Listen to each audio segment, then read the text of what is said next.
మన ఇంట్లో పచ్చి కొబ్బరి ఉన్నప్పుడల్లా ఇలా స్వీట్ చేసుకుంటే చాలా రుచిగా, చాలా టేస్టీగా అయితే ఉంటుందండి. ఈ స్వీట్ వచ్చేసి పిల్లల నుంచి పెద్దల వరకు చాలా ఇష్టంగా తింటారు. అంత టేస్టీగా అయితే ఉంటుంది. ఇంకేంటి ఫ్రెండ్స్, ఆలస్యం ఎలా చేయాలో ఏంటో అనేది వీడియోలోకైతే వెళ్ళిపోయి చూద్దామా మరి. ఇంకా ముందుగా స్టవ్ అయితే ఆన్ చేసుకొని ఒక కడాయి పెట్టుకొని అందులోకి ఒక కప్పు పచ్చి కొబ్బరి తురుము అయితే వేసుకోవాలి. ఒక కప్పు పచ్చి కొబ్బరి తురుము అయితే ముక్కాలు కప్పు బెల్లం అయితే వేసుకోవాలి. ఇలా బెల్లం తురుము అయితే వేసుకున్నాను. ఇంకా ఈ రెండు బాగా ఇలా కలిపేసుకోవాలి.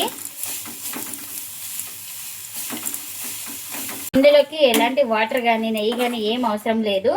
దగ్గర పడే వరకు అయితే ఉడికించుకోవాలి ఈ కొబ్బరి బెల్లం మిశ్రమాన్ని అయితే. ఇంకా చూడండి, ఇలా కడాయికి సపరేట్ అయ్యే వరకు అయితే ఉడికించుకోవాలి. ఇలా మనకు దగ్గర పడాలి. ఇంకా స్టవ్ అయితే ఆఫ్ చేసుకొని చల్లారనివ్వాలి. ఇంకా ముందుగా ఒక కడాయి పెట్టుకొని అందులోకి ఒక స్పూన్ దాకా నెయ్యి అయితే వేసుకోవాలి. ఇంకా మనకు నెయ్యి అయితే కరిగి వేడైంది. ఇప్పుడు ఇందులోకి ఒక కప్పు బొంబాయి రవ్వను అయితే వేసుకోవాలి. ఈ రవ్వను ఒక 2 నిమిషాల పాటు బాగా ఫ్రై చేసుకోవాలి. మనకు అప్పుడే కమ్మటి వాసన అయితే వస్తుంది రవ్వ వేగిన వెంటనే.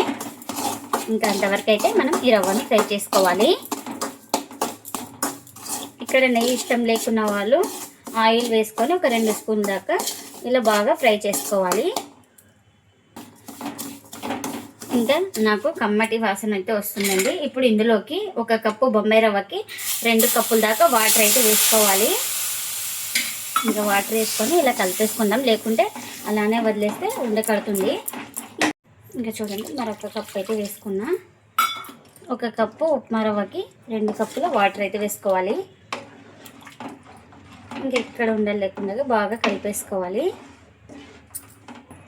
ఇంకా మనం ఈ రవ్వను కూడా కడాయికి సపరేట్ అయ్యే వరకు అయితే ఉడికించుకోవాలి. ఇంకా చూడండి, కడాయికి సపరేట్ అయితే అవుతుంది కదా రవ్వ అయితే. మనకు ఇలా ముద్దలాగా వచ్చే వరకు అయితే ఉడికించుకొని స్టవ్ అయితే ఆఫ్ చేసుకొని చల్లారనివ్వాలి. ఇంకా ఇప్పుడు ఇది చల్లారిన తర్వాత ఇలా కొంచెం కొంచెం అయితే తీసుకొని ఇంకొక చేతి మీద ఇలా చేసుకోవాలి. ఇక్కడ చూపిస్తున్నాను కదా, ఈ విధంగా అయితే చేసుకోవాలి. ఇలా చేసుకున్న దాన్ని ఇంకా ఒక ప్లేట్లోకి అయితే తీసుకుంటున్నా. ఈ ప్లేట్కి కాస్త నెయ్యి అయితే అప్లై చేసుకున్నాను. అతుక్కోకుండా ఉండడానికి కొంచెం కొంచెమే తీసుకోవాలి, మరీ ఎక్కువ తీసుకోకూడదు. ఇంక ఇలా కొంచెం తీసుకొని ఇలా చేసుకోవాలి.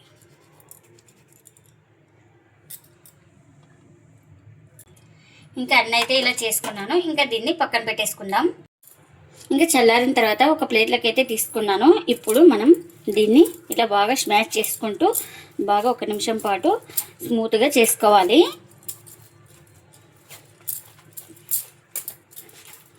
చూడండి, ఇలా ఇలా బాగా ప్రెస్ చేస్తూ కలుపుకోవాలి. ఇంకా ఇలా పిండి ముద్దలాగా అయ్యే వరకు అయితే బాగా కలుపుకున్నాను. ఇప్పుడు కాస్త దీనికి ఆయిల్ అయితే ఇలా వేసుకొని మరొక్కసారి ఇలా కలిపేసుకోవాలి. చూడండి, ఇలా సాఫ్ట్గా ఉండాలి మనకు. ఇంకా దీన్ని 2 భాగాలుగా అయితే డివైడ్ అయితే చేస్తున్నాను. ఇంకా ఇలా ఒక భాగాన్ని అయితే తీసుకొని ఫస్ట్ ఇలా రౌండ్గా చుట్టుకుందాం, ఎక్కడ క్రాక్స్ లేకుండా. చూడండి, ఈ విధంగా అయితే ఉండాలి. మనం ఏదైనా మీద రుద్దుతున్నామో దానికి కొంచెం పొడిపిండి అయితే ఇలా చల్లుకోవాలి. ఇలా చల్లుకున్న తర్వాత ఇంకా దీన్ని ఒకసారి మొత్తం ఇలా బాగా డిప్ చేసేస్తున్నా. ఇలా బాగా డిప్ చేసుకున్న తర్వాత ఇలా కర్రతో రుద్దుకోవాలి.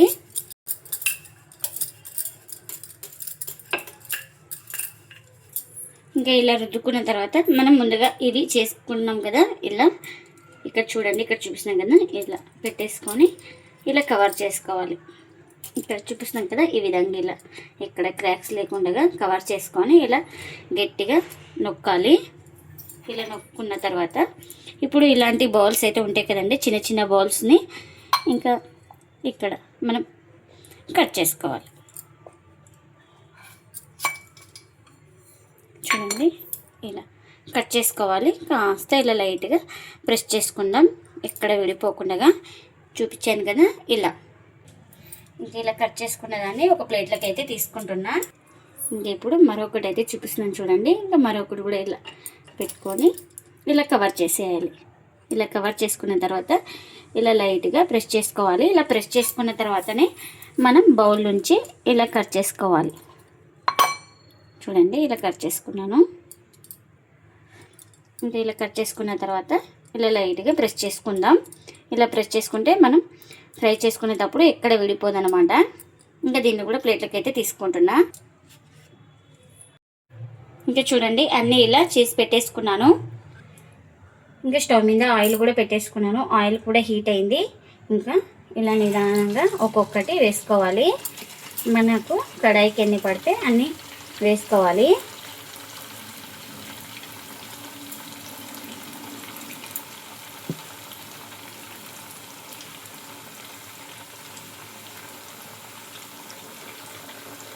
ఇంకా వీటిని ఒక సైడ్ కాలిన తర్వాత మరొకటి అయితే టర్న్ చేసుకోవాలి.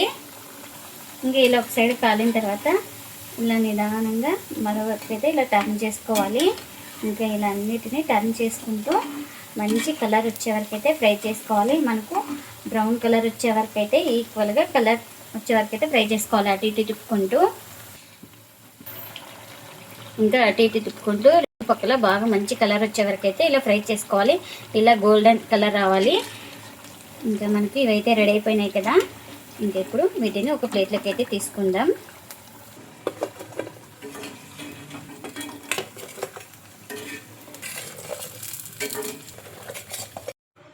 ఇంకా అన్నీ ఇలా చేసి పక్కన పెట్టేసుకోవాలి.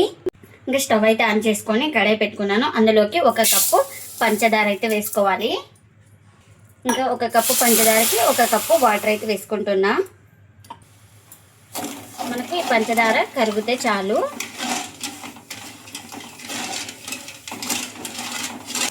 ఇంకా ఇలా ఒక పొంగు వచ్చిన తర్వాత ఇప్పుడు మనం ఇలా బాగా మొత్తం కలిపేసుకొని ఇంకా మనకు ఈ షుగర్ సిరప్ అయితే ఏం పాకం అయితే అవసరం లేదు. ఇలా పొంగు వచ్చిన తర్వాత స్లిమ్లో పెట్టుకొని ఇంకా ముందుగానే ఇవి రెడీ చేసి పెట్టుకున్నాం కదా, ఆయిల్లో ఫ్రై చేసుకున్నాం కదా, ఇలా పాకంలోకి అయితే వేసుకోవాలి.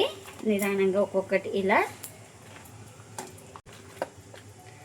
మనకు ఈ సిరప్లోన 1 నిమిషం పాటు అలా ఉడికించుకోవాలి. అప్పుడే మనకు ఇంకా వీటికి పాకం అయితే పడుతుంది. జ్యూసీగా ఉంటాయి. ఇంకా ఇదైతే రెడీ అయిపోయిందండి. ఇంకా స్టవ్ అయితే ఆఫ్ చేసుకున్నాను. బొంబాయి రవ్వతో ఎంతో టేస్టీగా ఉండే స్వీట్ అయితే రెడీ అయిపోయిందండి. ఇంకా ప్లేట్లోకి అయితే సర్వ్ చేస్తున్నా. ఇవి జ్యూసీగా చాలా టేస్టీగా అయితే ఉంటాయండి. ఇంకా మనం బొంబాయి రవ్వ పచ్చి కొబ్బరి వేసుకొని ఉంటాం కాబట్టి చాలా టేస్టీగా అయితే ఉంటుందండి ఈ స్వీట్ రెసిపీ అయితే. మీరు కూడా ఒకసారి ట్రై చేయండి. ఇంట్లో వాళ్ళందరికీ నచ్చుతుంది. అంత టేస్టీగా అయితే ఉంటుంది ఈ రెసిపీ వచ్చేసి. మీకు ఎలా వచ్చిందో కామెంట్ అయితే చేయండి ఫ్రెండ్స్. ఇదండి ఇవాల్టి వీడియో. ఈ వీడియో కనుక నచ్చితే ప్లీజ్ లైక్ చేయండి, షేర్ చేయండి, కామెంట్ చేయండి. అలాగే లైక్ చేసి సపోర్ట్ చేయండి friends. Thanks for watching. By.